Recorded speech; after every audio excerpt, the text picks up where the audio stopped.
Today, we're going to talk about the 100 backer strategy and how you can crowdfund your book without a big audience. You just have to shift your mindset a little and your approach, of course. All right, so we're going to dive right in.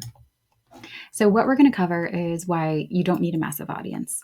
I'm going to explain the 100 backer strategy and how to get there, and how to turn 750 to 1,500 contacts into 100 backers, because that requires a little bit of negotiation there. And then, of course, what the most effective marketing and engagement strategies are to get these 100 backers. Hi, I'm Lisa. I'm a crowdfunding expert and I'm an author since 2017. I've been helping authors crowdfund their books since 2017.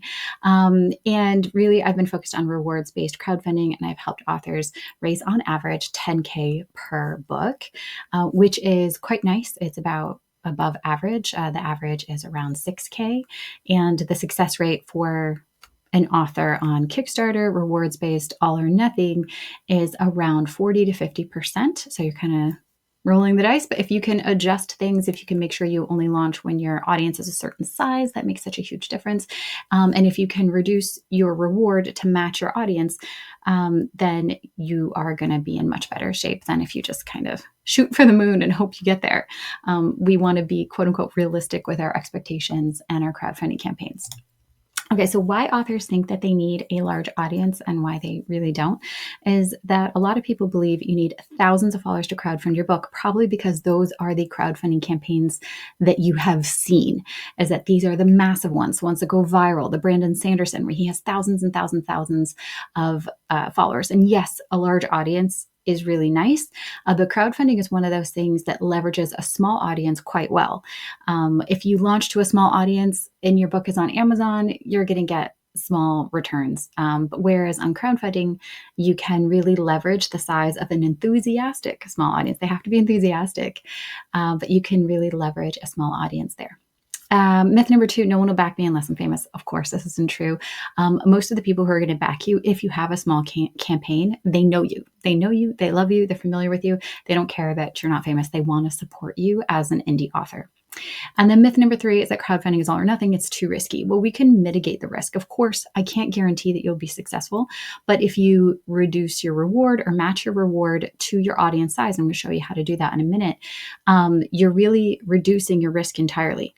And the reward is so much better than if you launched your book on Amazon, because there's no urgency there. Once your book is launched on Amazon or on your website, people kind of lose the need to support your book because they're like, oh, it's already there. When you can bring people into the process, into the co-creation process, and reward them with these unique rewards, it incentivizes them to take action. So this is a mindset shift, and it's not about having a huge audience. You don't need 50,000 followers on Instagram. It's about activating the right people. Are you in contact with authors who have the same audience that you're trying to tap into? Are you in contact with influencers who are happy to share your campaign to their stories? The more people you can get on your side, the better. Okay, so here is the 100 backer strategy. So the whole idea is that you're going to secure 100 backers before you launch. Now, if you don't get to 100, that's totally fine. If you secure 50 people before you launch, that's wonderful.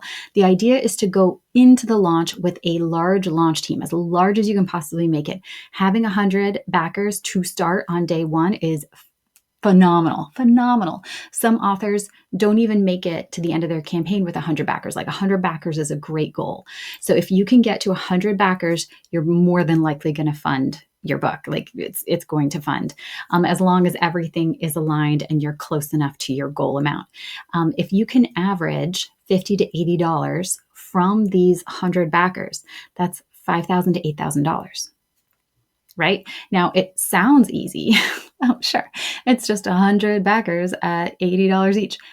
It's not that easy, right? Like some people are going to come in at the digital only, and some people are going to come in at $500. You don't know where they're going to be. And we'll talk about rewards in a minute. But the idea is that you're securing these people before you launch, and you're offering them a VIP reward. When they back on launch day, they unlock all these special rewards that they get for giving you their email and being a VIP.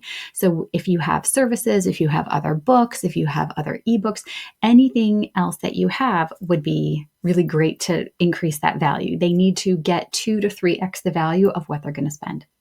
Now, the idea is that we have 100 to 150 VIPs, knowing that not everyone is going to convert. So you could have 150 people saying, yeah, sure, I'll back you on launch day, and 40 people take action. That's totally okay. That's why we're aiming for that 100 to 150.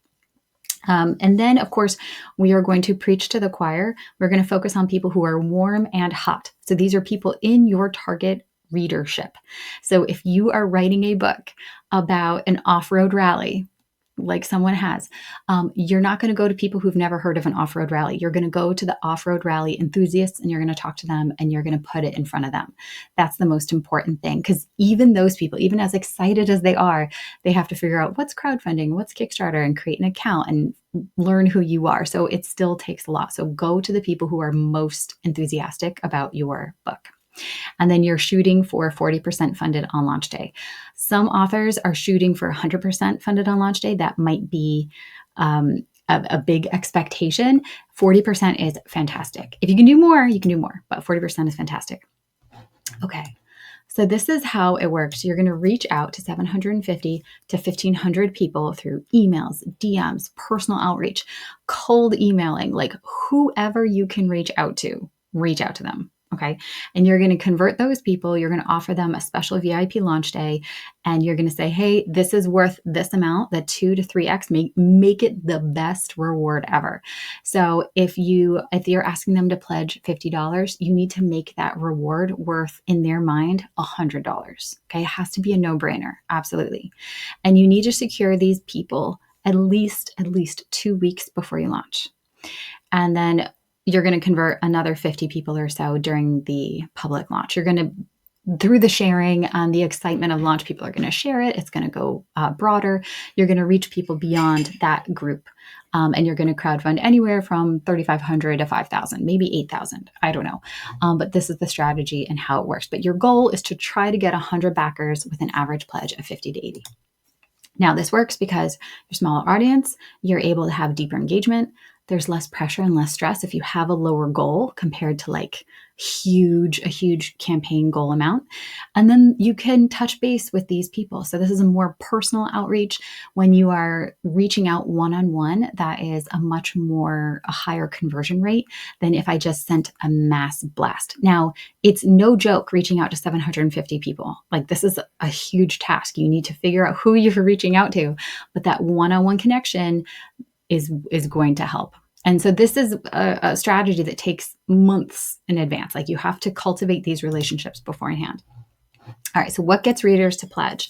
You need to have a compelling story. Why this book? Why now? Why them? Why should they care? Why should anyone care about your book and what you're doing?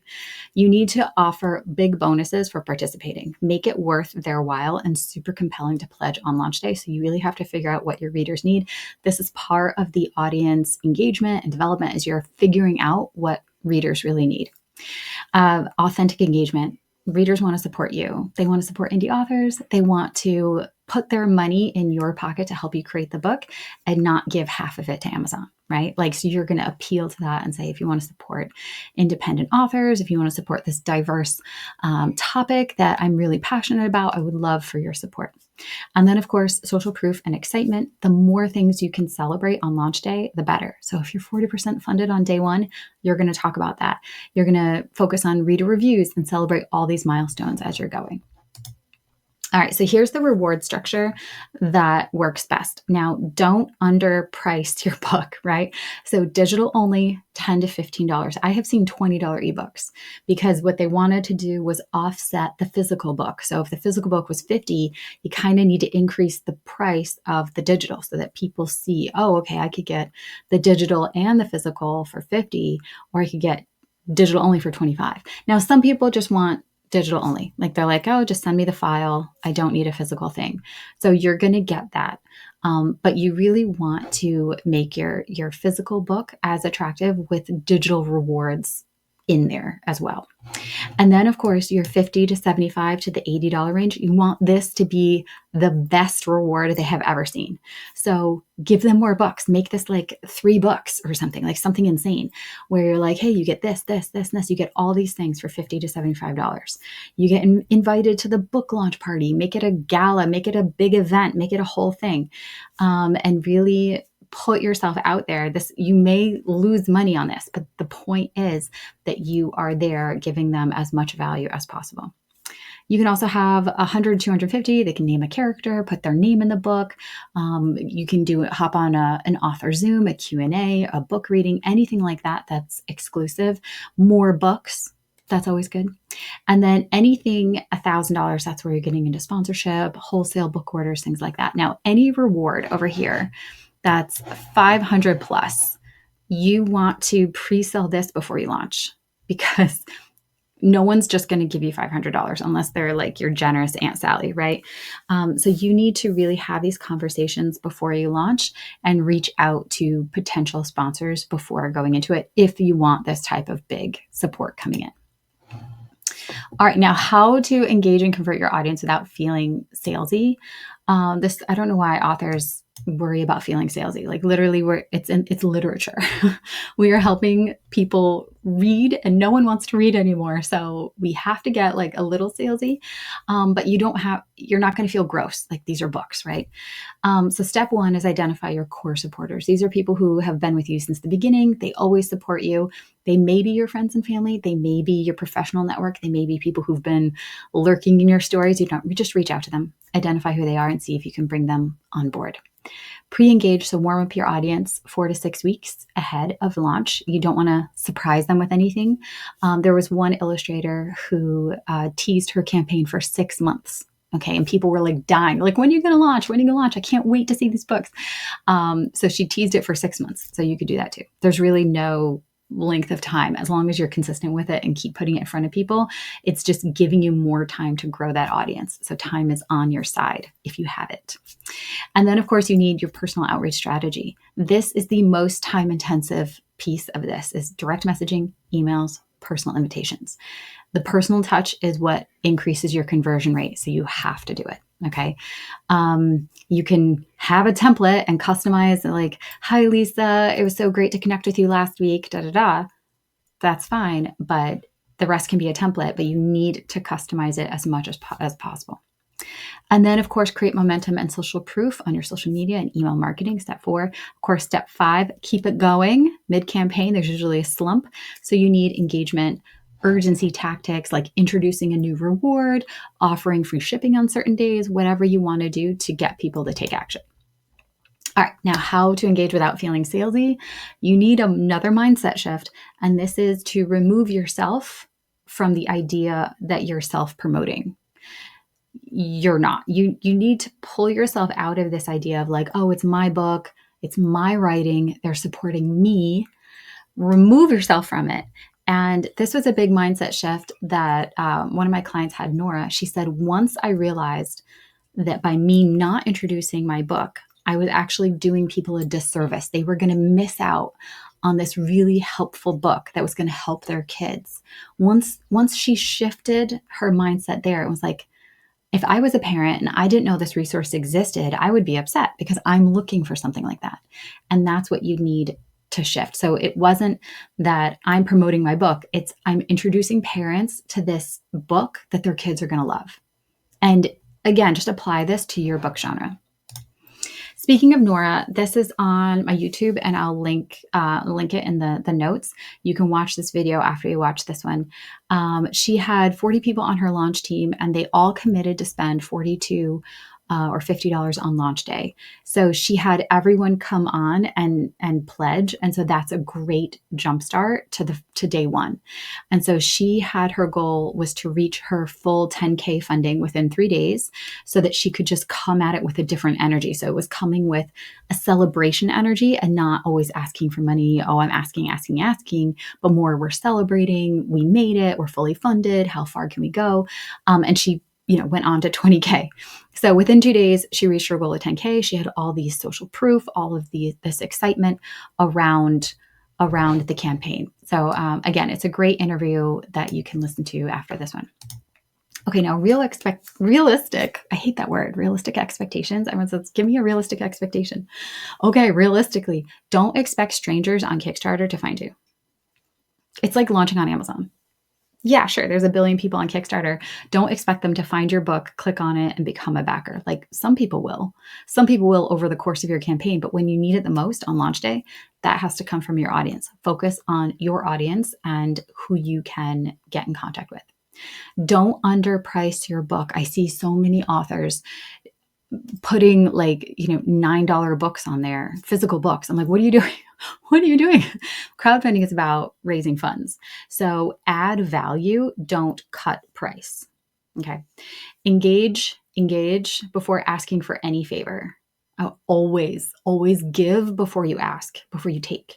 I have always pledged to other authors' campaigns before I ever asked for anything.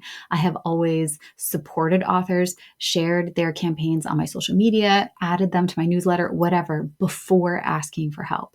So be an active member in the community. This will go a long way.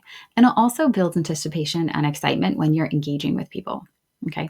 Follow up with supporters. These personal follow ups really can make the difference between someone canceling a pledge and someone keeping a pledge throughout your whole campaign. So follow up, say thank you, practice gratitude. All right. Things you can do today. Okay. Determine what your audience size is, set a funding goal that fits your audience size, assume $50 per person. How much could you raise with the people you have today? Assume a 5% conversion rate. If 10% is too aggressive, assume a 5% conversion rate that you're like, I'm not going to convert everyone. Start brainstorming some VIP launch day rewards that your readers would really love, that you would love as a reader, and how you can price it so that you're getting the most profit from that reward. Start engaging your readers, warming up your list, all of that good stuff. Get personalized support. If you need more help, I do offer twice weekly group coaching to help authors through all of this, because I know this is a lot. It can feel really overwhelming. So you're more than welcome to hop in. I offer a 7-day free trial so you can see if the group is right for you. We meet every Monday and Wednesday. And yeah, I would love to have you, would love to connect, would love to help. It's more important that you take one small step every day, because like a wave, it's just, there's so much more. The ocean is so big. And if you just kind of like deal with it one wave at a time, one small bite, eat the elephant one bite at a time, it's going to go much better than if you try to tackle it all at once. So do one small thing today. All right, any questions? Leave a comment below. I'm happy to answer. And then also look for the resources. I will put them in the comments as well. You can always send me an email. All right, bye everyone.